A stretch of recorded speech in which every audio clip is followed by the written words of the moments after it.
Are we live? Yes, we are. Good. What's up, friends? What's going on? We back at it.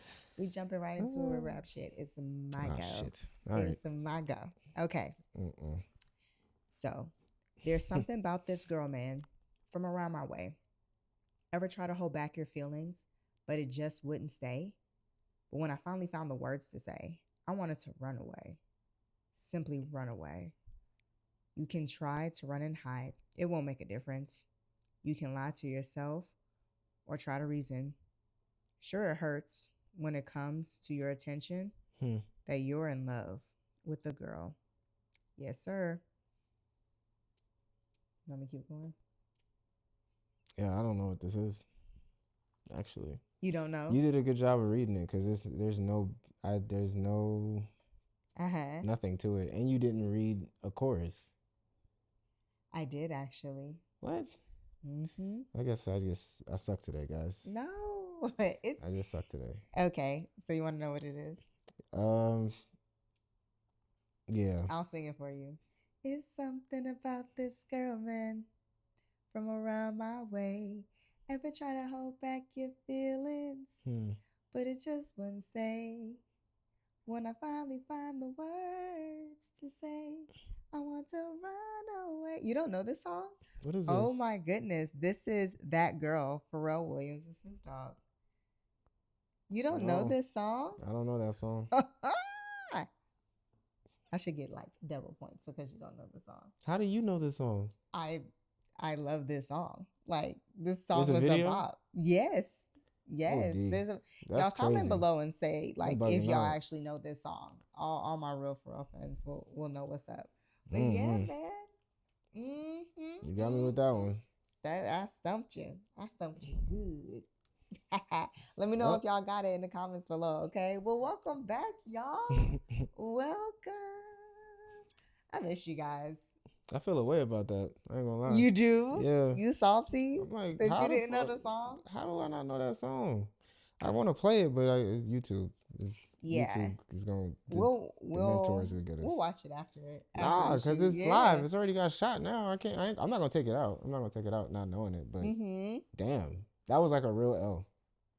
It was. That was a real L. I feel away. I feel away about this. You've gotten me before, What the though. hell? No, I haven't. Yeah, you have. When? You stumped me before. It was like I think it was like a J. Cole song or something. But you stumped me the other day. I had no idea what it was. That's crazy, man. No, I think it was a Jay-Z song. Oh. It was a Jay-Z song that you got me with. I mean, okay. Yeah, it was pretty hard. Like that's fair. You feel better now? No, it's okay. I'm competitive. What can I say?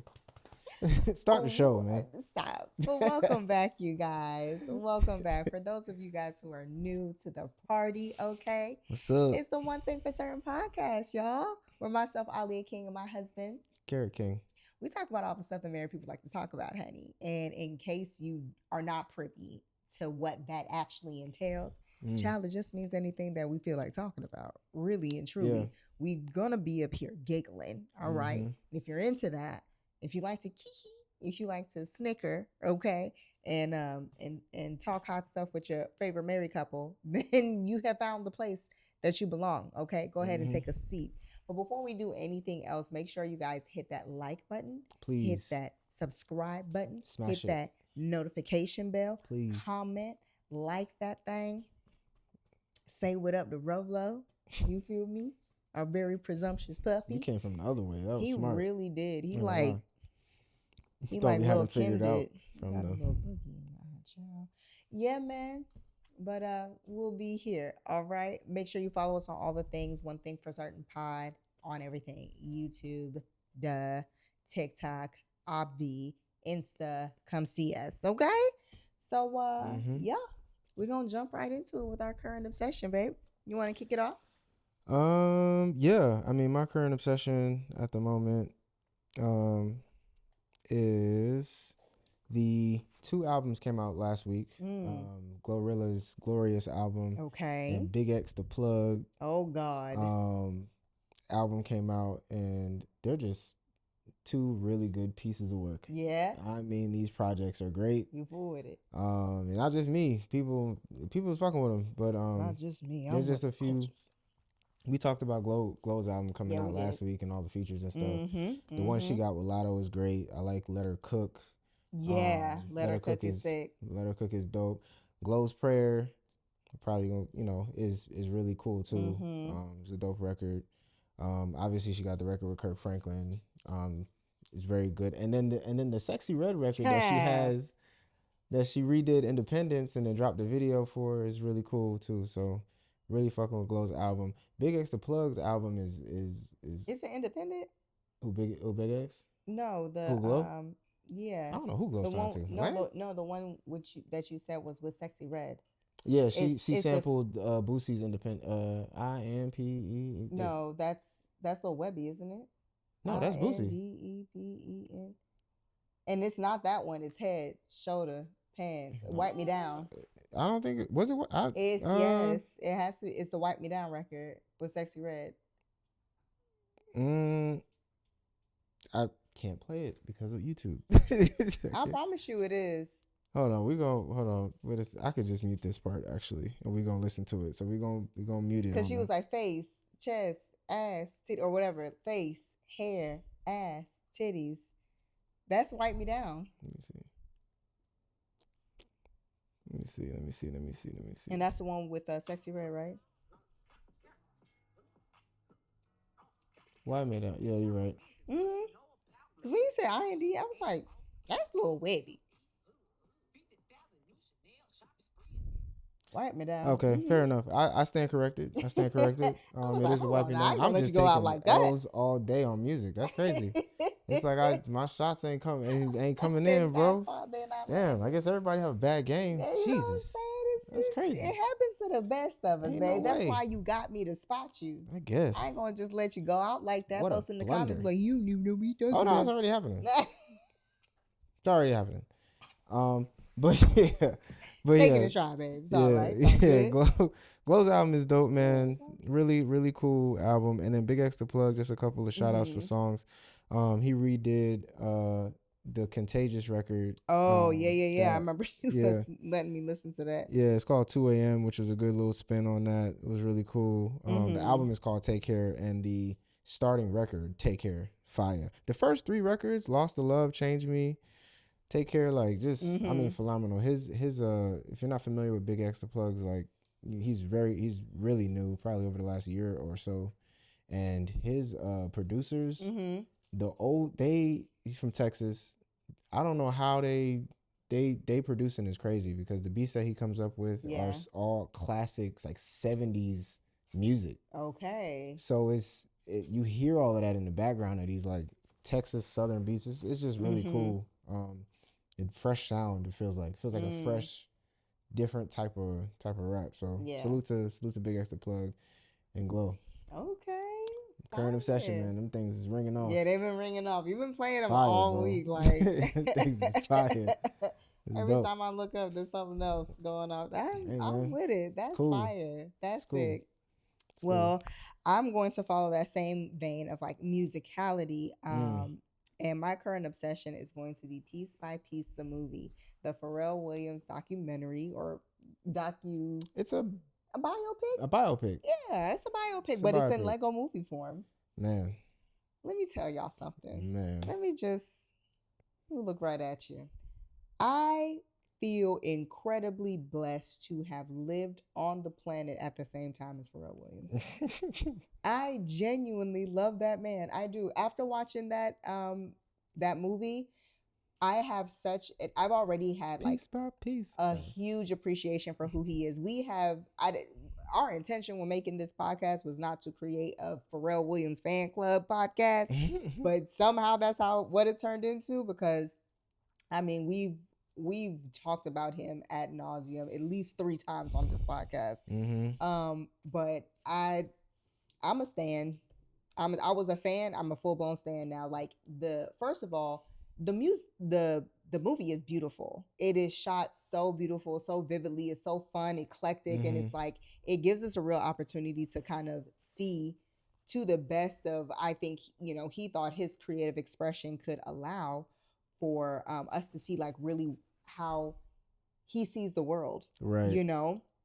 And he even says it in it, like it's recorded literally exactly like a documentary. Yeah, but in Lego form. Yeah, it feels like they shot it as a real movie, and then they translated it to Lego. Translated all of the shit into Lego. It's so fire. Yeah. It's so incredibly dope. And so you get to learn about like his backstory, how his rise to fame, how long it took, him and the Neptunes and NERD and the absolute like Nigo, the fashion and like Billionaires Boys Club, and like just how he absolutely took the music world by storm.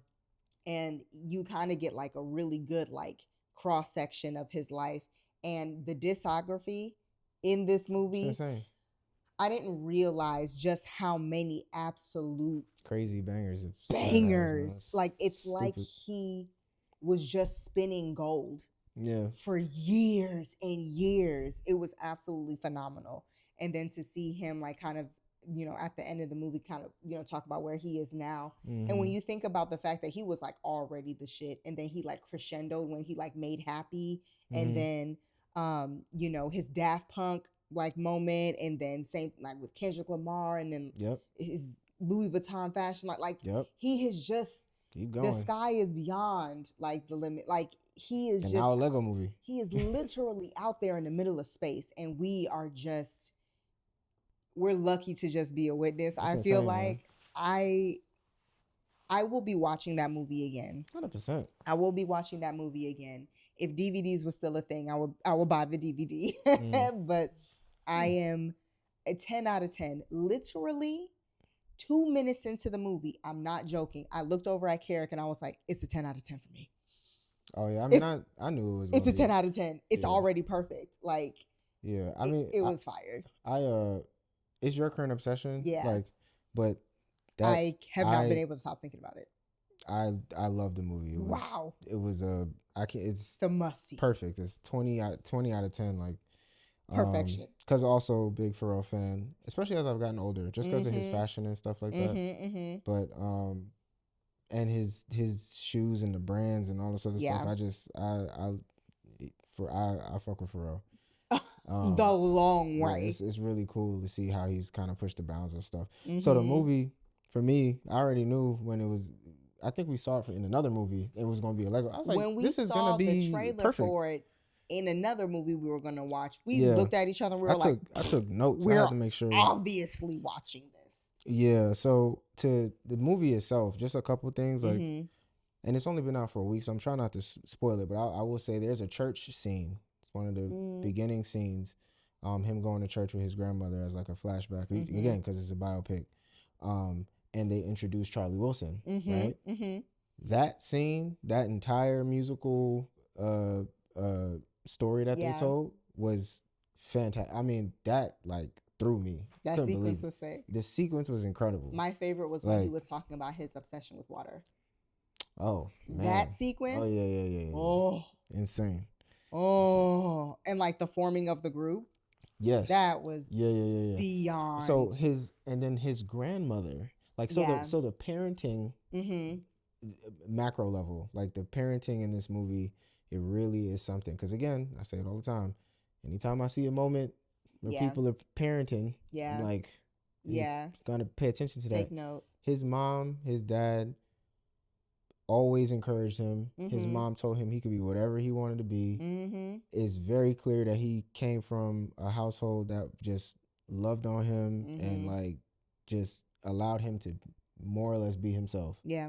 They just allowed him to just be and be. And his grandmother was the one that saw his musical like seed. Yes. And saw him playing stuff around the house, and then she was like, I bought him a drum. Bought him a drum. And then he ends up running into band class or whatever, and that's where he meets Chad. Like it's just that's good just a beautiful story. Man. It's just a beautiful story. I was like, wow. And the quality of the storytelling was very good as well, because you can tell that, at least to me, that they followed like the hero archetype, right? So the beginning, middle, and end, and the way that they string that story along, very textbook, but still very enjoyable. Yep. Especially when you can associate so many of this person's accomplishments with your own memories and And like music. where you were in music when he created these things. And that for me is always going to like pull at my heartstrings because music is so important to us in our relationship. And so seeing that, it was just, I was literally going to commit crimes in that movie theater. Like several times I grabbed the seat in front of me and like wanted to pull it out of the chair. Yeah, I almost fell over when because you know there's a thing in there with Busta, and then that the beat man, I heard it. I forgot that like I forgot how many like songs that he produced on and that he created and beats and things like that. And I even love like the story that they talked about Missy Elliott, Timberland, and himself, and like Something in the Water, man. How they all actually knew each other growing up. That shit blew the fuck out of my mind. Like yeah. But we go so one last thing about the movie that's technical, like the way that they depicted the beats. Oh, it's insane. Was so cool. It reminded me of like a Charlie and the Chocolate Factory, like a golden. It was like it felt like an actual living thing ticket or something. Like whenever you saw, whenever they depicted his beats, it was not just music. It was a physical thing that they depicted in the Lego movie, like a literal thing that he like built. a little machine, and they all looked unique and they all looked different. And he can like pull them out of his pocket and things like that, or pick them apart, like Legos. He can store them. Fire, bro. Piece by piece. It's just, y'all need to go see it. Please go see it. That's the name of the episode. Piece by piece. It just is. It's really good stuff. Man. I mean, it made me incredibly happy. I walked out of that movie theater immensely inspired. Really immensely inspired. Really good. That is someone who is truly living in their purpose. Full stop. Full stop. His closet. God bless him. Long live Pharrell. Okay? Yeah, man. Long live Pharrell. All right.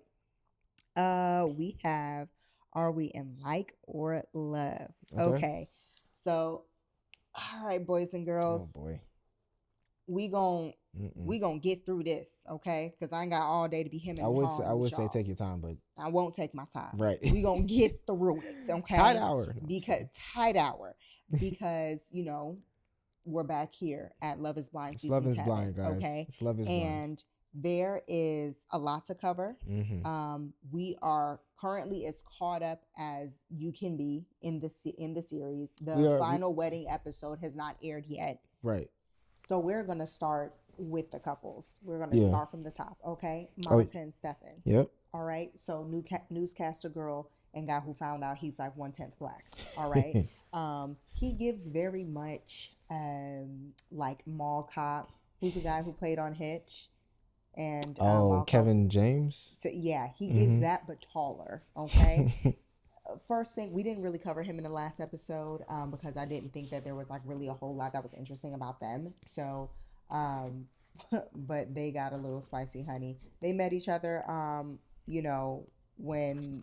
after the pods, and immediately seemed to like kind of hit it off. He's a chatty patty. She is more like, demure and reserved and things like that. So they seem cool. But there seemed to be a couple of things that like during the honeymoon phase that they didn't really seem to see eye to eye on. She has a problem getting a word in edgewise, and he kind of seemed like he was waffling back and forth on the whole like, are we going to get married thing, because he seemed really overwhelmed through the process. Understandably so, but at the same time, if you're on the receiving end of that, you're like, the fuck?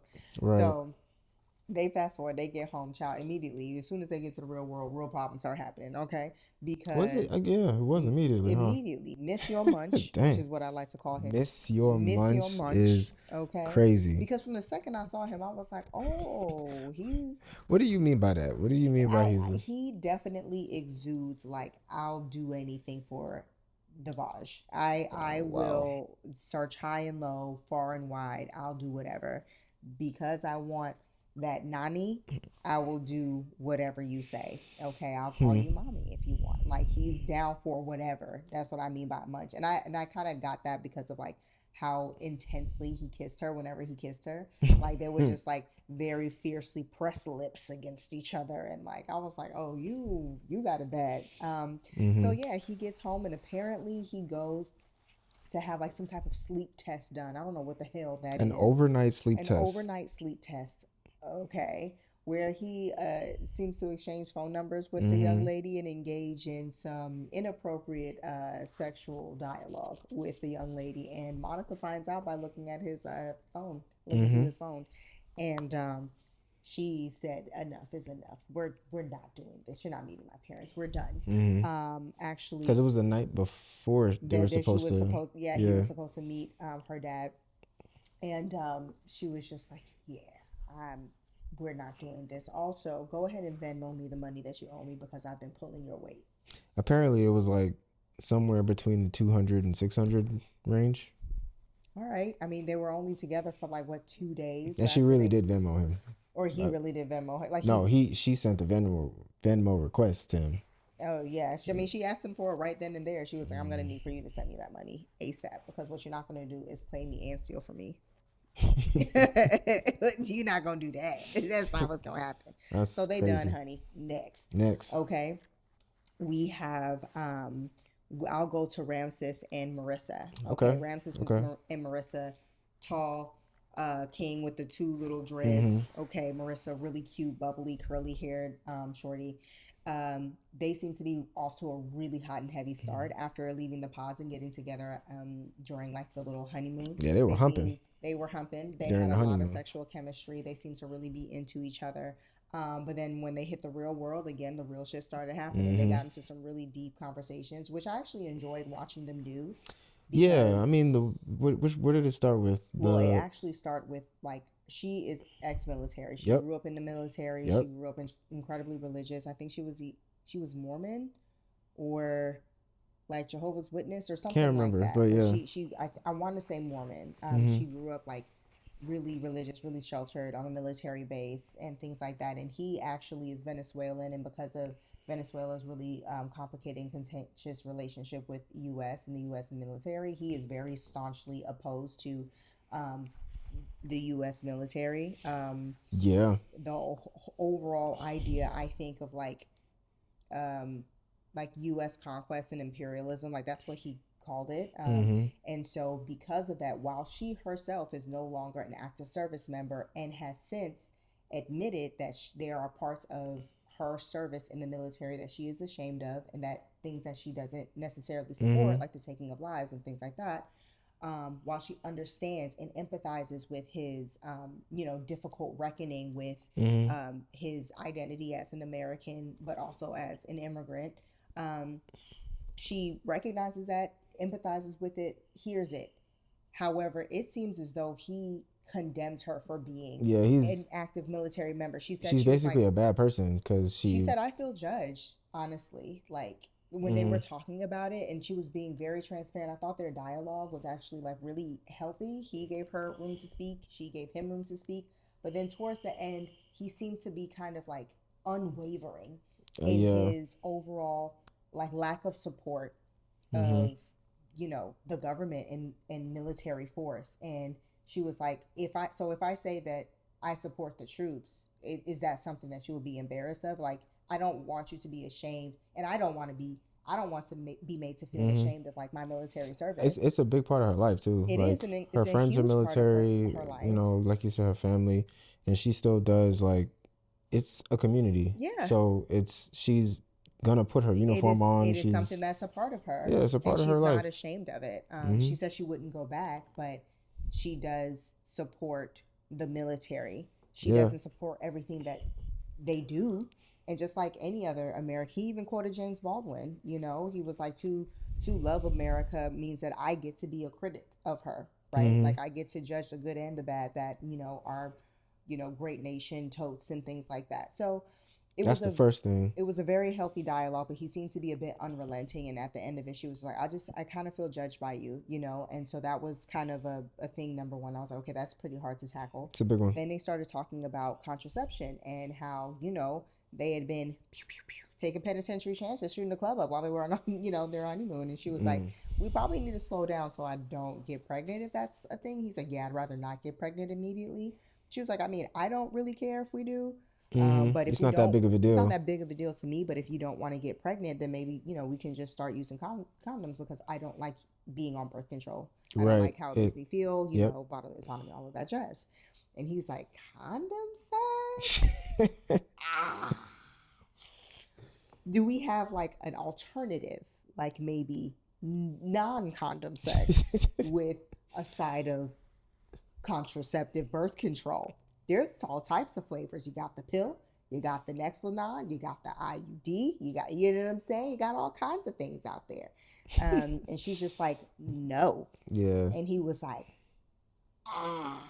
He was like, I have to enjoy sex though. He's like, this is gonna be pretty difficult. Which, I might sound blue pillish over here, but that's always a little bit weird.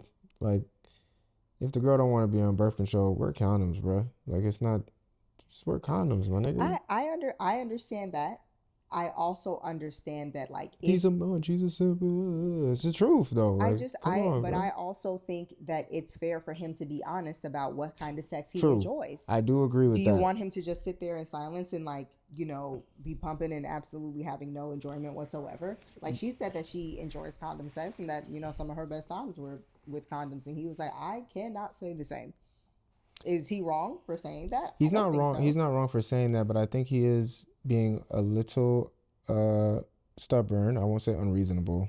He's being a little bit stubborn about at least trying it. I think he was just very dismissing of it.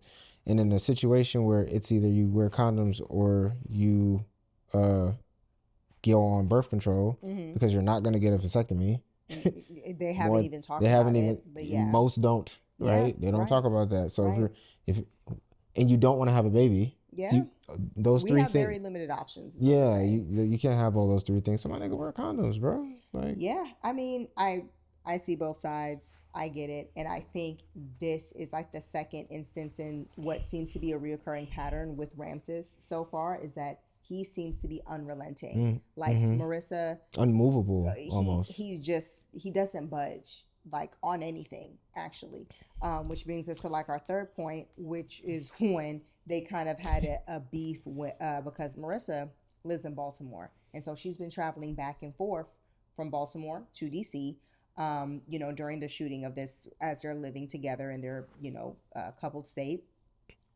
She happens to be PMSing as well, and she was under the weather. She was, like, actually sick. She has, I think, a vitamin D deficiency. Like, she is a sickly person.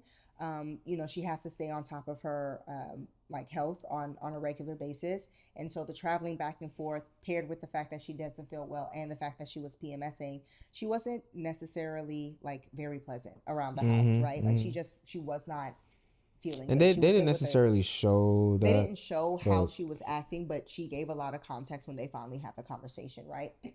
Yeah. And he basically was like, yeah, I get it, fair enough, but you can tell that his love language is probably physical touch and, like, words of affirmation. He was just like, I don't feel as though, like, this is a very sustainable state for us to, like, be in. And she was like, I mean, I wasn't feeling well. I was sick and I was PMSing. And I kind of hate that I have to explain that to you, like, because he was basically like, we didn't have sex, like, we didn't touch at all this kind of stuff. And she was just like, I don't know what you want me to say. Do you want me to apologize for not feeling well? And he's like, no, I mean, I get it. It's fine. It's just, I want to make sure, like, if we get married, that this is not something that's going to be, like, consistent. And I was listening to him like, are you fucking dumb? You're okay. To be in love with a woman means to be in love with a being who on a monthly basis has a menstrual cycle. Okay. PMS is an actual physical condition in which I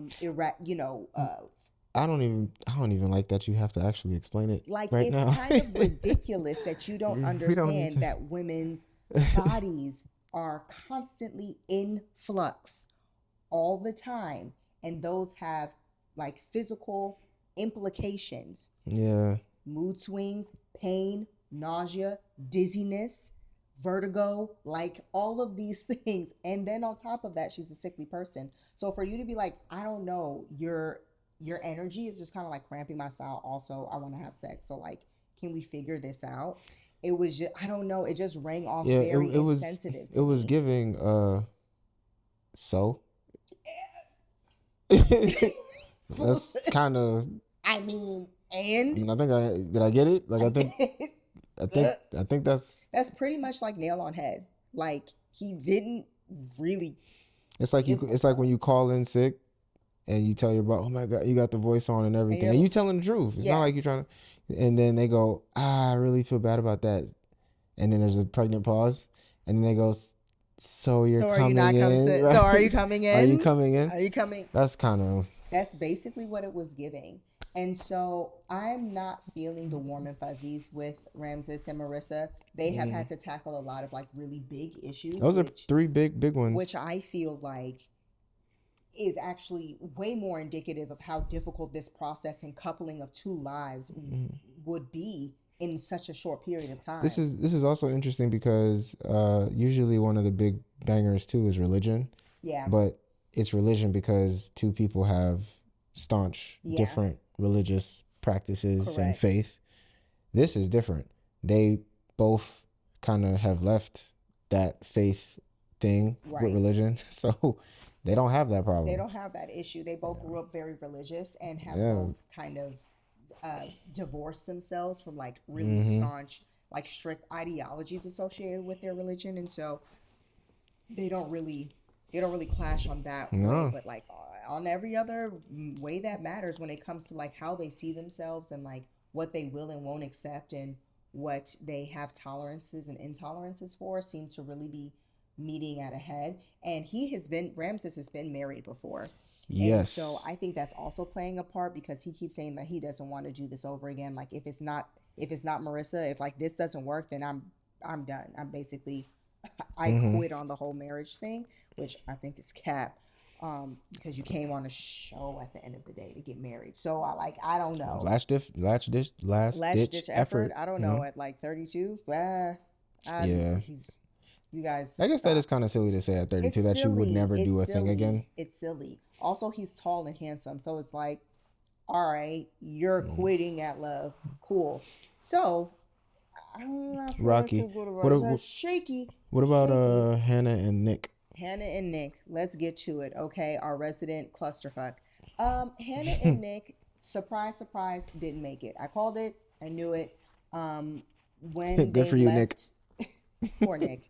Poor Nick. Everyone say a prayer for Nick because if you watch any part of that, it was watching them leave like the pods and then go to the honeymoon was already cringe enough because it was very obvious through her body language that Hannah wasn't really feeling Nick like that. She didn't get the vibe.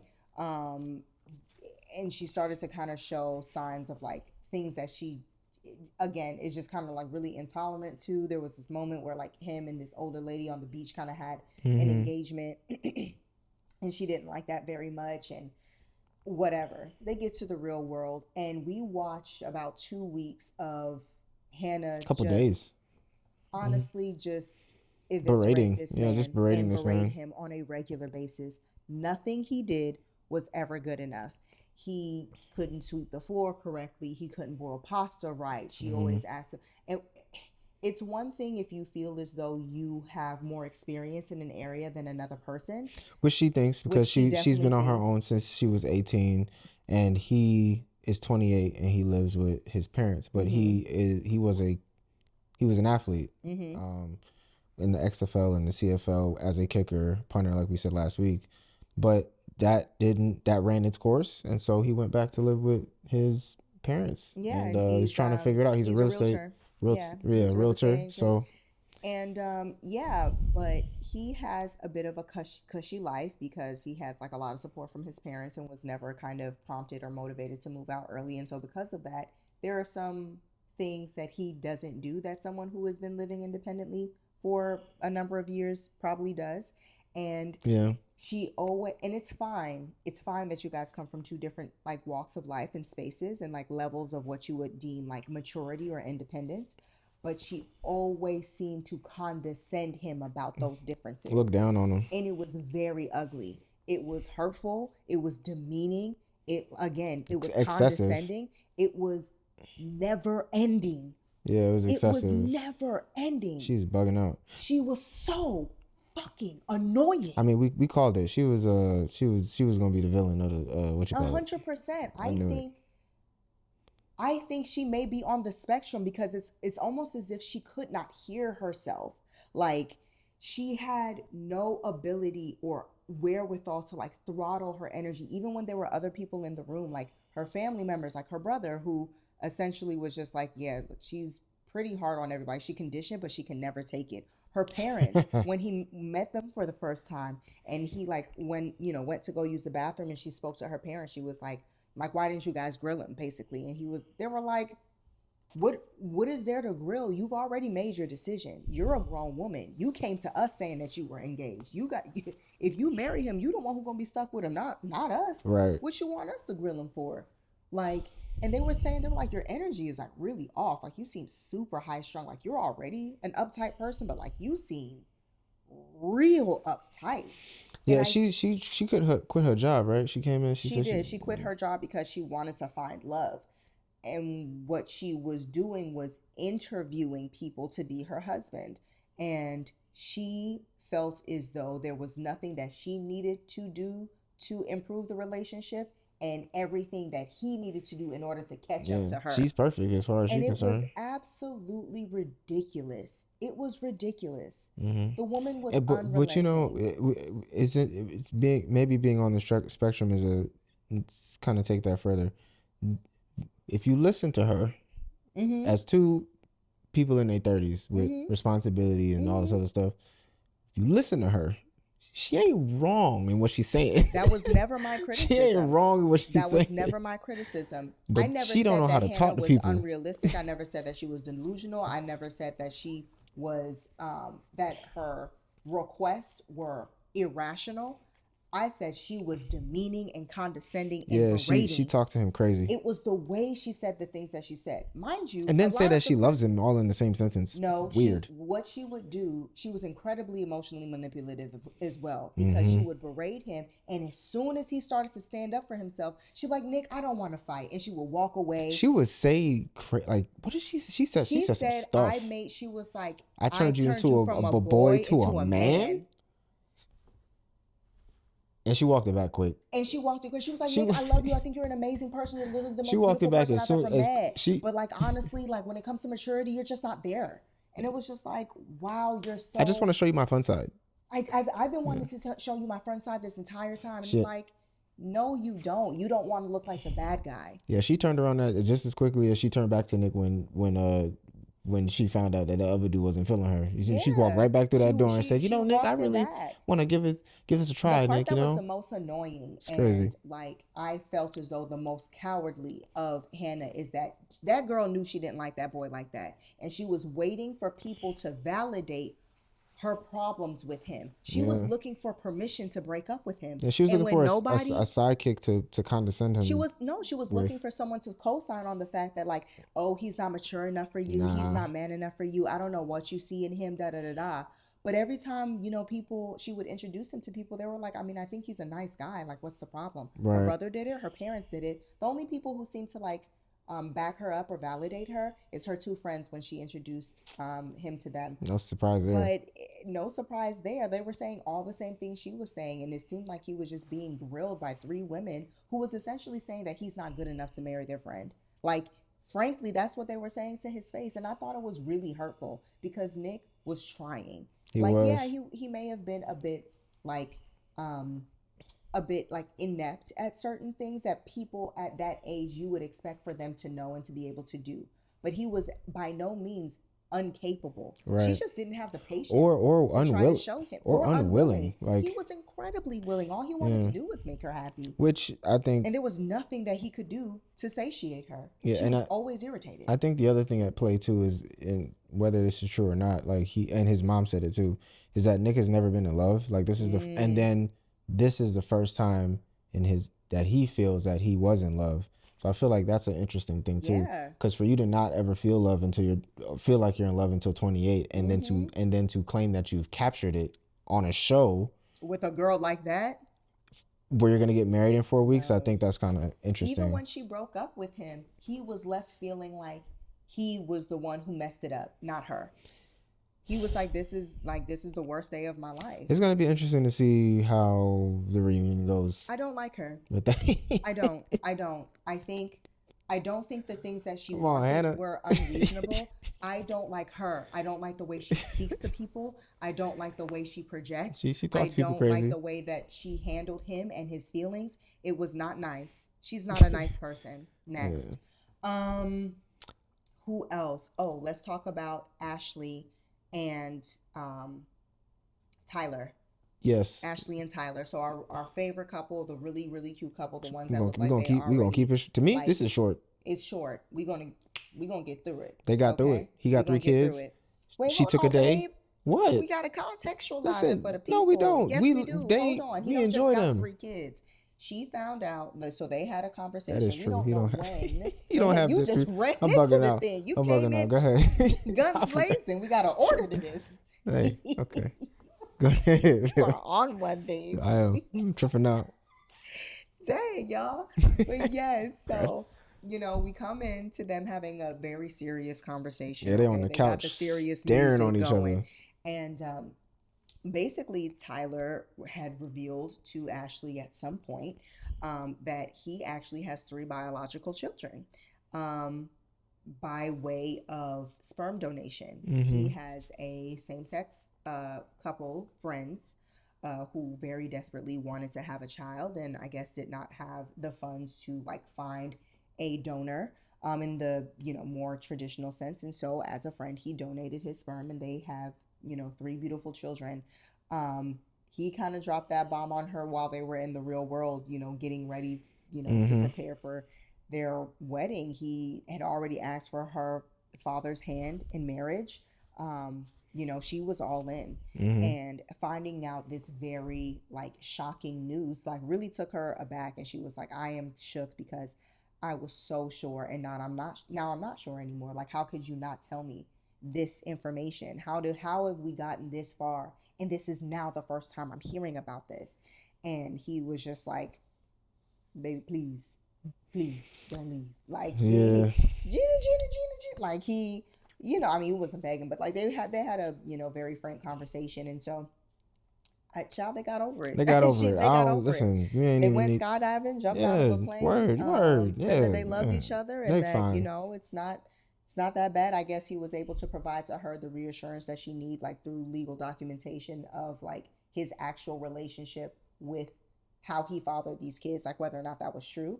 And I guess what she received was satisfactory, and they're fine. And they are happy again, and they are moving forward. Yep. Great. Bump in the road. Okay, we have Garrett and our smart couple. Our very brilliant couple. Oh, you're going to end it off with our very handsome couple. What is it? Taylor and Garrett. Is it Taylor and Garrett? Mm-hmm. Yeah. Taylor is the girl. Is the girl. Yeah. Okay, cool. Taylor and Garrett. So awesome. Right. They're lovely. They have been just doing great. Taylor met the parents. She interviews like a champ. You understand me? That woman, she just wooed them to death. I mean, and they're very close. Garrett's family is very close knit. Garrett will be moving with Taylor to San Francisco. Mm-hmm.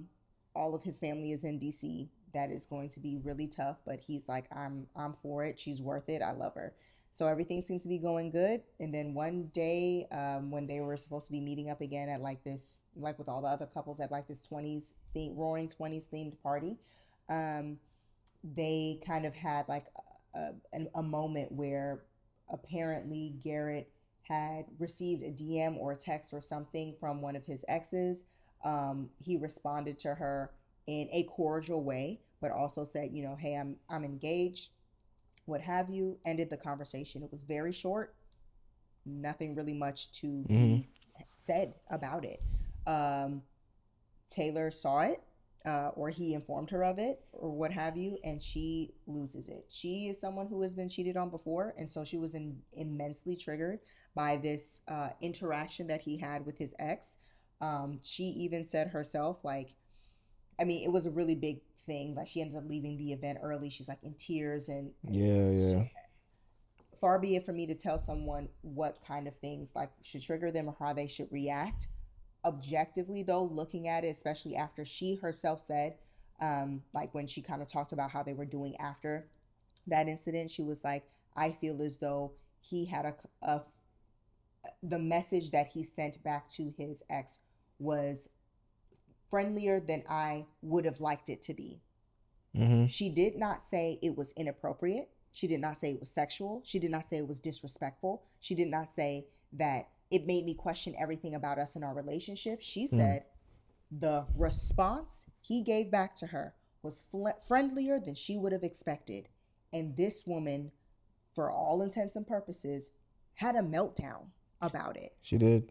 She freaked out. She freaked out heavy. Like it was a trauma response. Like she freaked out like he cheated on her. Yeah, it was like And he was so remorseful. He was incredibly apologetic. He fell on the sword. He was like, I'm sorry, I shouldn't have spoken to her at all.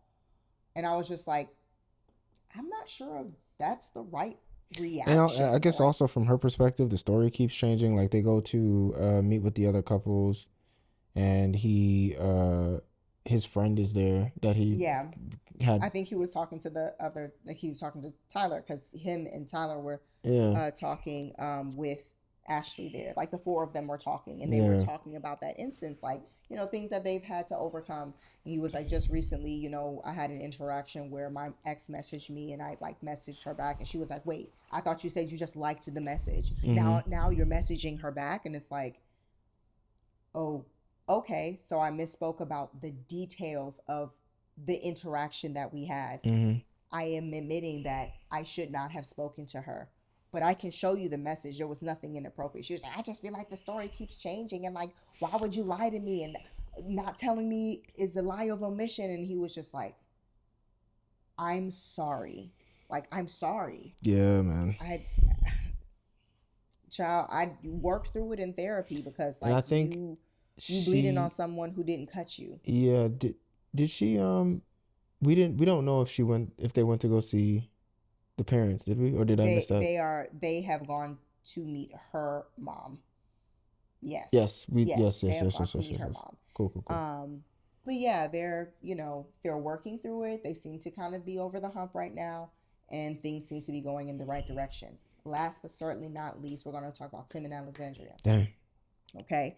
Tim and Alexandria, as you guys may remember from the previous episode, I said that I really liked him because of how vulnerable and open he was, and I liked her because of how, like, receptive and understanding and empathetic she was to him. This is the man that lost his two older sisters. Yeah, both of his older sisters. They, had that issue, that really big explosive argument in the honeymoon kind of stage, and we were worried about them. And I was like, hey, it's not looking like a good sign. I don't feel like they're going to make it. Well, child, they didn't. Spoiler alert, they didn't. Okay? Let me tell you something. Tim and Alexandria, they are very different people.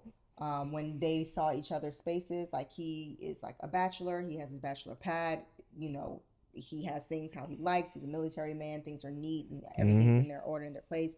They go over to Alexandria's apartment. Oh, yeah, bro. Yeah, okay? Alexandria got is stuff everywhere. High-key a hoarder of clothes. There were clothes everywhere.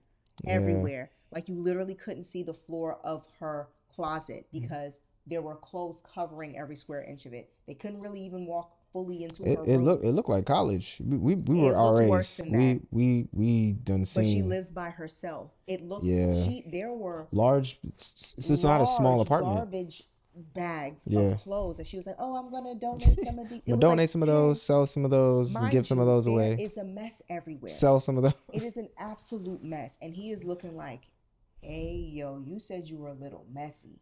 This is wild." Yeah, that's I insane. said shit dirty. Okay.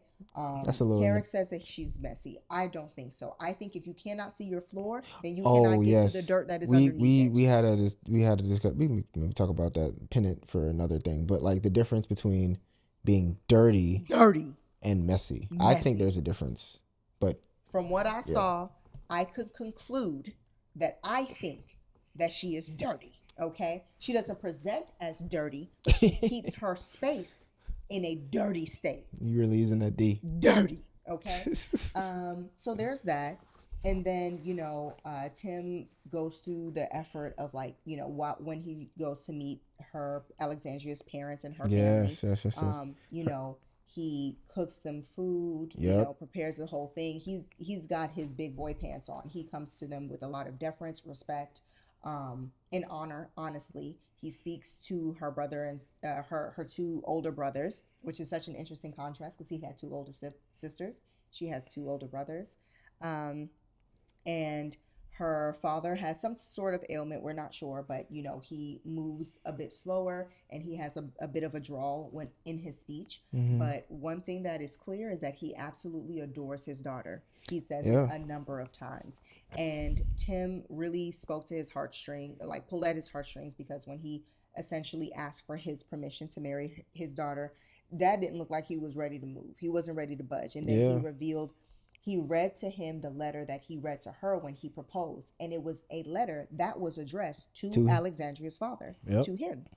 And he read that to him. And man, when I tell you, he broke that man down brick by brick. Piece by piece.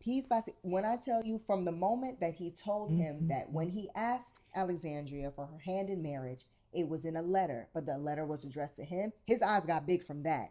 And then when he read each and every word of that letter, he was in tears by the end of it. He was absolutely moved. And he looked at him in his eye and he said, "That's my only baby girl. That's my only daughter. Take care of her." And then he gave him his blessing. He said, "Welcome to our family." He brought them, his family back inside. He told his meet your brother. His two sons, "Come meet your brother." Like, he really embraced him and he really consented and gave him his blessing. Child, fast forward 2 days, he ends up breaking the engagement, child. Because of some type of disagreement that they had. Honestly, the details of it, to me, feel very inconsequential. But to sum it up as quickly as possible, Alexandria fell asleep during a visit when his parents came to visit her. So when his parents came, same thing, speak, have this kind of date, introduce and all this other stuff. It lasted about 4 hours, she said, because it was taping and stuff like that. And then after that, she said, I went to go take a nap. Yes. He found out about that, and I guess by way of the parents, I guess may have said something to him, and so he felt a way about it and confronted her about that. Yeah. And I think that was just the start of that. That was one argument. Instance. And then there was he said he texted her and she replied, "I'm fine." And apparently that response was too curt and short for him. So he felt some type of way about that. I discount that one. And then when he called her, she was taking a nap. And she missed his call. When she woke up, she called him back and he was so upset with her. He was like, "I don't want to talk to you." And she was like, "Okay." Well, I think he called her a few times throughout the day and she never responded. And then when she finally called him back during the evening time, he was like, "It feels like I'm trying to. It feels like I need to talk to you on your time, not mine. So when I call you and I want to talk, I can't. But when you're ready to talk, you expecting me to be." Yeah. And that's so not from how his I perceived that conversation. It sounded like she said, "The reason why I missed your call is it wasn't because just one I was call asleep." though. But regardless, if she was asleep, she couldn't answer the phone. He thought it was a personal slight. And so when she called him back, he said he didn't want to talk to her because he felt like, "I have to talk to you on your time." And she was like, "I was literally asleep." Sure. So I don't know where you're taking this so personally for. But because of those 3 instances, he essentially said that based off of what he has seen, there is no way that he's going to marry her and that he never wants to see her again. That's what he said after he looked her father in the eye and said that he would want to love and care for her the way he would want someone to love and care for his older sisters. Yeah. Like, I don't know how you can give such a heartfelt like proclamation of love to a woman's father who is literally breaking down and crying in front of you. Right. Like, I was on the sofa in tears. I was weeping because of like the sheer emotional like push that was coming from this man, because you can tell he absolutely adores his daughter and he just wants someone to adore her back, And so to take that man's trust and basically forget her for a second. And we're How saying 2 dare days you disrespect that man? Yeah, we're not saying 2 days to be like facetious. Like I think it really was like 2 days. It was bro. literally because she said it. She was like, "How do you go from asking my father for my hand in marriage and making him cry to 2 days later telling me that you never want to see me again?" Like, I'm just confused as to how we got there. It's crazy. And he kept saying, "Well, will you let me finish? Will you let me talk?" He was obviously like very visibly irritated and upset, and just wanted to be done with the conversation and stormed out of there. Yeah, that's gonna be a moment during the reunion. They're gonna argue. Incredibly immature and really ugly way to end, their union. It's fine if you guys decide that like, I am not the person for you and you're not the person for me, but the way that he ended it seemed really ugly. I didn't like it. So shame on you, Tim. Shame on you. Yeah. So, like or love so far. Man, after that moment where Tim like talked to Alexandria's dad and like got his permission, like I was like, I love this show. This is exactly why I tune in. But then like after all of that foolishness, I was like, now y'all making me hate y'all again. Like, what's happening? What I will say is that it has to be a love for me now, because I need to know how this ends, honey. I need to know how this ends, and I'm really ready for the reunion, because I feel like there's a lot of stuff that they're not telling us. There's a lot of like behind the scenes that like we're not getting, that I feel like they're holding for the reunion. Yeah. Because there's just enough gaps in like a lot of these like explosive moments that we are only seeing the aftermath of. That's like, y'all keeping it real tucked. Yeah, I think over the last like 2 seasons prior, season 6 and 5, Love is Blind has started playing with replays and behind the scenes or unseen footage. Right. I'm looking forward. So I'm in the love state with it, because I'm looking forward to all of the different like context that they're gonna drop. Yeah. I feel like they're gonna definitely show some receipts for sure. Yeah. So yeah, that's it right now for Love is Blind season 7. Okay. Yeah, man. Got the wedding next. Yeah, for sure. We got One's Gotta Go. Yeah, One's Gotta Go. So this one's actually not on the card. Because a certain someone decided to debo the segment, which is fine. It's perfectly fine. I say that genuinely. I do. Did it sound shady to you? No, it's not shady. Made my job easy, because some of these cards be crazy, bro. Yeah. All right. One's Gotta Go. You got to read it exactly how it's written, too. Okay. So it's a choice of 3 instead of 4. Correct.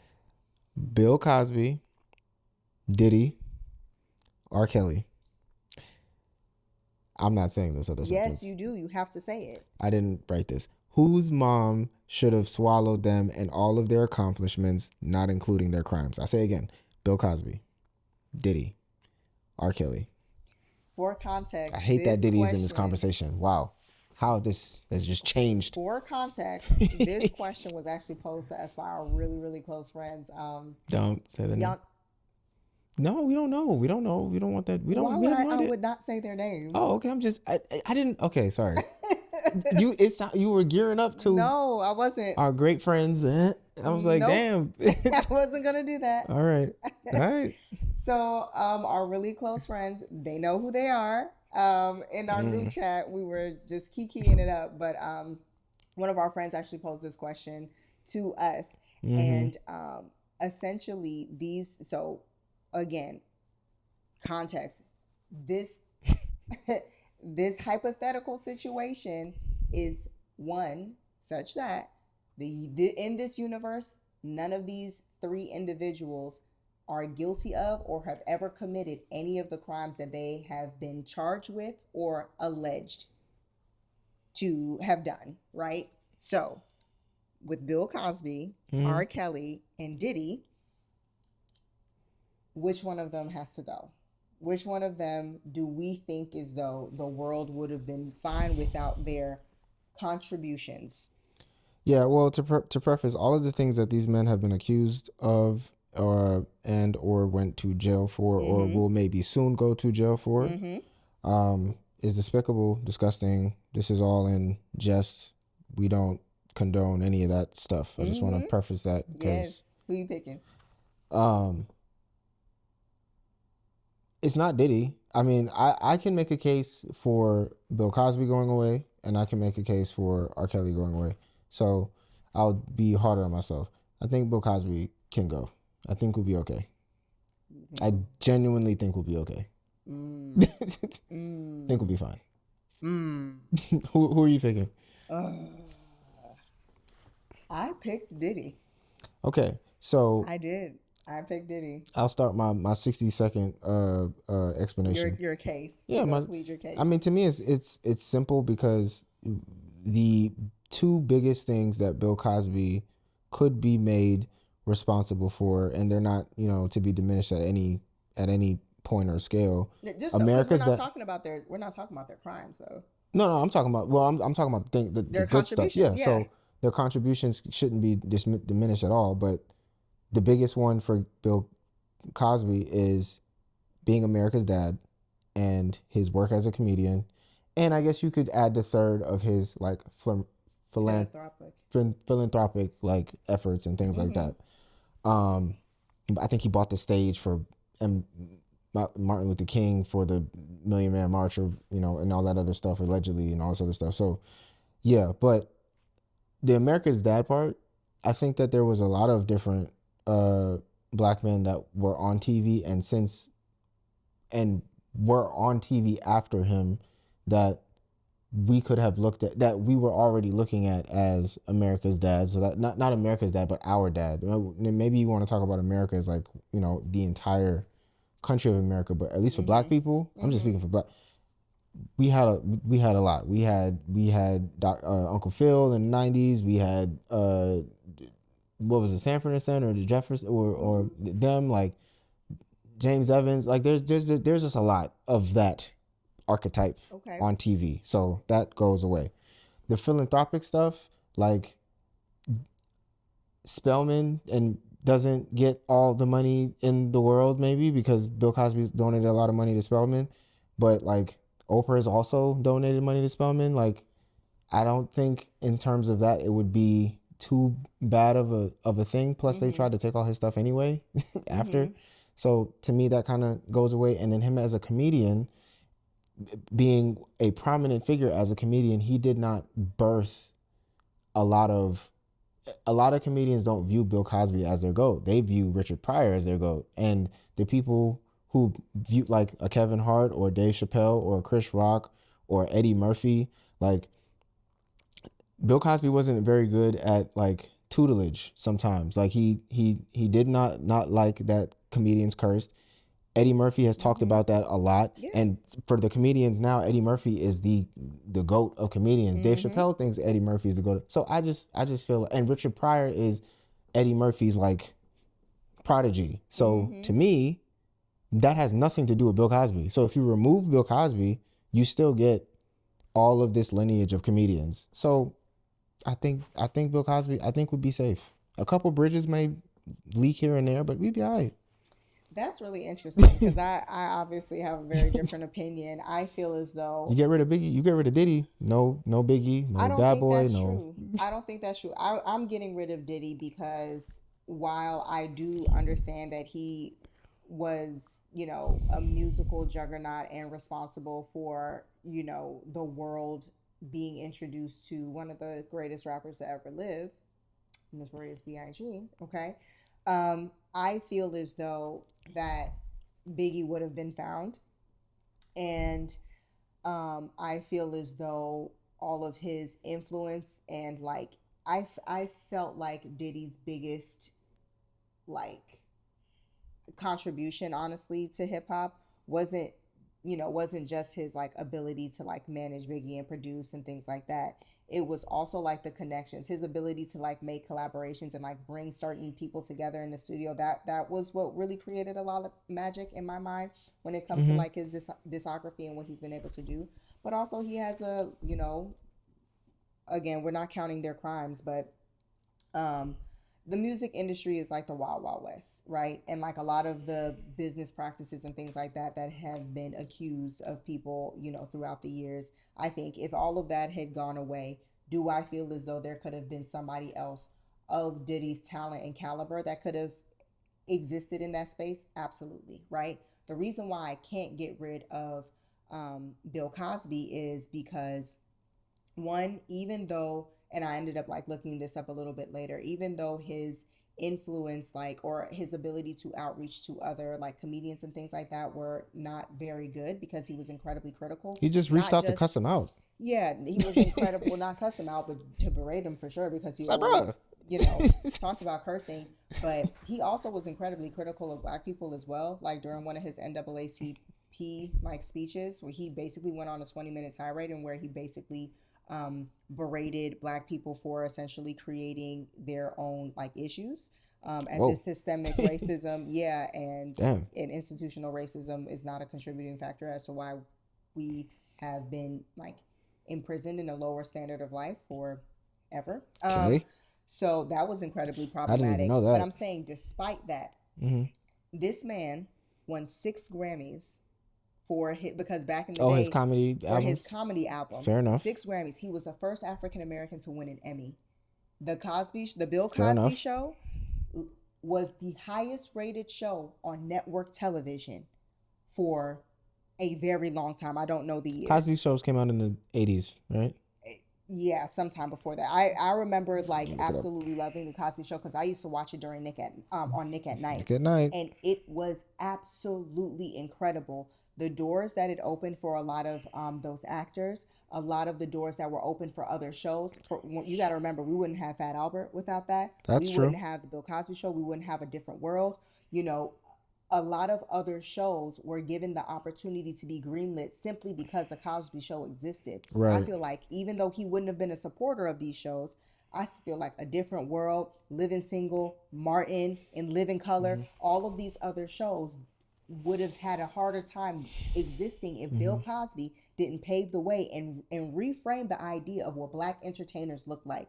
This man portrayed, okay, the quintessential middle-class American family in a way that black people had never been depicted before. We were always typecasted as some kind of comedic relief, okay, as some type of crackhead, prostitute, or forlorn, downtrodden, orphan, hungry, in the arms of the angel type.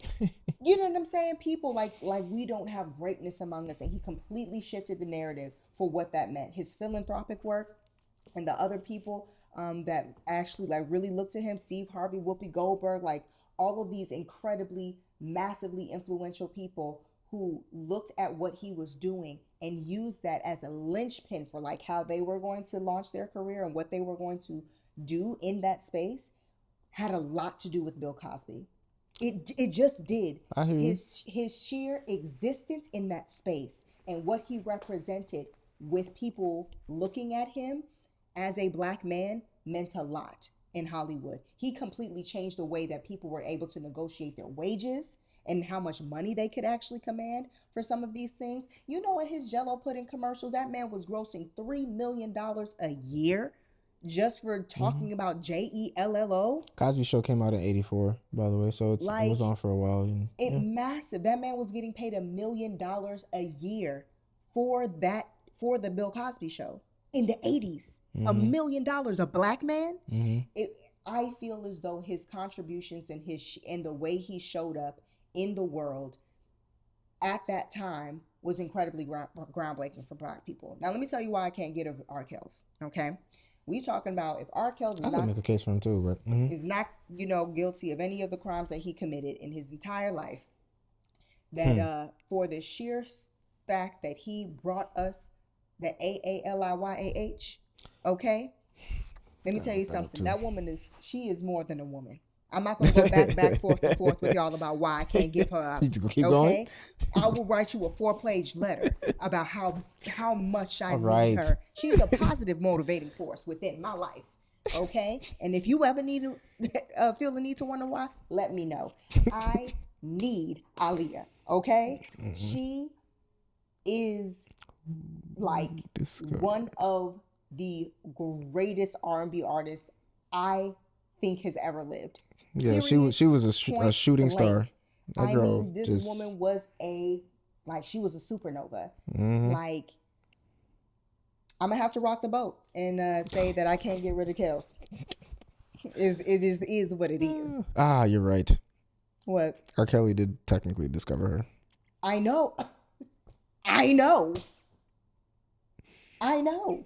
Okay, well, And so that changes that's my things. case. Let us know in the comments which one y'all gonna get rid of: Bill Cosby, R. Kelly, or Diddy. Okay, barring all of their crimes committed, accused, otherwise, all of the above.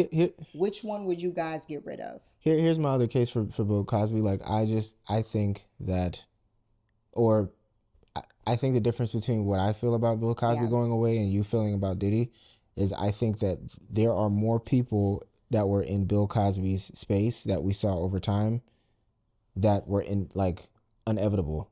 Like, the Fresh Prince was inevitable. Martin was inevitable. Like, some of these shows were gonna happen regardless. Like, maybe, but you know what show wouldn't have? It probably wouldn't have existed. a different world. Blackish. You see what I'm saying? Like, when you talk about the idea of how Black people are depicted in a different world and Living Single and, you know, Martin, all of I don't even know if Living Single is correct because, you know, Queen Latifah's character was like a journalist. You know what I'm saying? Like, he basically elevated the bar of what Hollywood thought Black people were capable of being. I just think that UPN was gonna happen. Like, I don't know. The Jamie Foxx show and the Steve Harvey show, and like Steve Harvey is inevitable. As much as he gives credit to Bill Cosby, he does, but he gives a lot of credit to Bill Cosby. But Steve Harvey is not gonna not exist because of him. You know what I mean? I'm saying is I think there could have been other Diddies. I don't know if there could have been another Bill Cosby. It's just that simple for me. I think Bill Cosby is rarer than a Diddy. We have countless incredible producers. We got a lot of American dads, bro. I'm gonna lie. I don't. Not American dads, but Black dads. I think exactly, and that's exactly right. I'm looking at it from Black people's perspective. You're looking at it from the world. It's different. Sure. Okay. Holistically, fine. His impact was not just for us. That's why. Honestly, when he went I'm not standing down on the comedy thing, though. I think we would have been just fine. Because that's the truth. Yeah. But I think also when it came down to like his trial and when he was being called forward to all of, you know, the heinous acts that he was accused of committing over a 30-year-long career, was that people kept conflating Bill Cosby with Harvey Weinstein? No, who he played. Huxtable. Yes. How are we forgetting that name? Yeah, so Cliff Huxtable, correct. They were conflating the two people. Bill Cosby and Cliff are not the same person at all. At all. He was acting like a good guy. But in this alternate reality, let's say that he actually was. I'm not sure if that's somebody we can just throw away. Fair enough. You know? So again, let us know in the comments what you guys think. Okay. All right. Do you want to close with the ML Troy? I think we did it, yo. I think we're at about you feel good? a little over an hour. You feel good? I think that was a good time to end it. Listen, we done talked about a lot, y'all. We did, and we hope you enjoyed it. Okay, and just a reminder: if you haven't done it, and you done made it all the way to the end of this episode, and you still didn't hit that subscribe button, I'm gonna come get you. Okay, go ahead and hit that subscribe button, like, comment, okay, and follow us on all the things. And no matter where y'all go after this, make sure you go with God. Okay, it's the one thing for certain podcasts, y'all. Peace. Deuces.